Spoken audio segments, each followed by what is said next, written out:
मजहब नहीं सिखाता आपस में बैर रखना, हिंदी है हम वतन है हिंदुस्तान हमारा।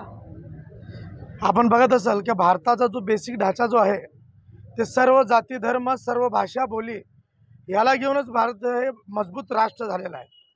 आणि हे मजबूत राष्ट्र असताना या ठिकाणी आपण बघितलं असेल की झारीचे काही शुक्राचार्य जे असतात तशा प्रकारचे काही अधिकारी कर्मचारी हे चुकीच्या पद्धतीने आदेश काढून भाषामध्ये आणि जातीमध्ये वाद निर्माण करण्याचे काम या ठिकाणी होतोय।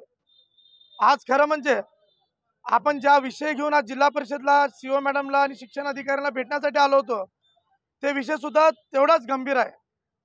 अख्ख्या भारतामध्ये कुठं होत नसेल तशा प्रकारचं काम आज या ठिकाणी शिक्षण विभागाच्या मार्फत मंत्रालयात काही बसणारे काही बदमाश अधिकारी आणि त्यांचे काही कर्मचारी करू लागले आहेत।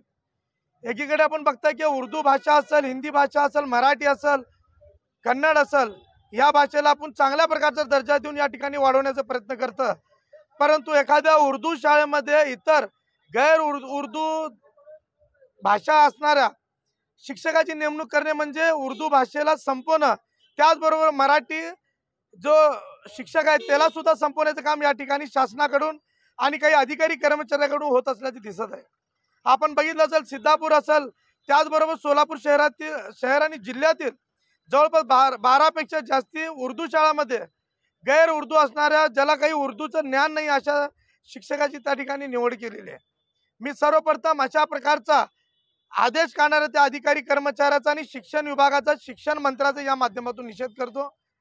येत्या 8 दिवसामध्ये जर अशा प्रकारचा फरमान जर वापस घेण्यात आला नाही तर जो कोणी अधिकारी कर्मचारी मंत्रालयात बसून अशा प्रकारचा जर आदेश काढत असेल तर त्याला मंत्रालयात घुसून प्रहार ठोकल्याशिवाय राहणार नाही या माध्यमातून सांगतो।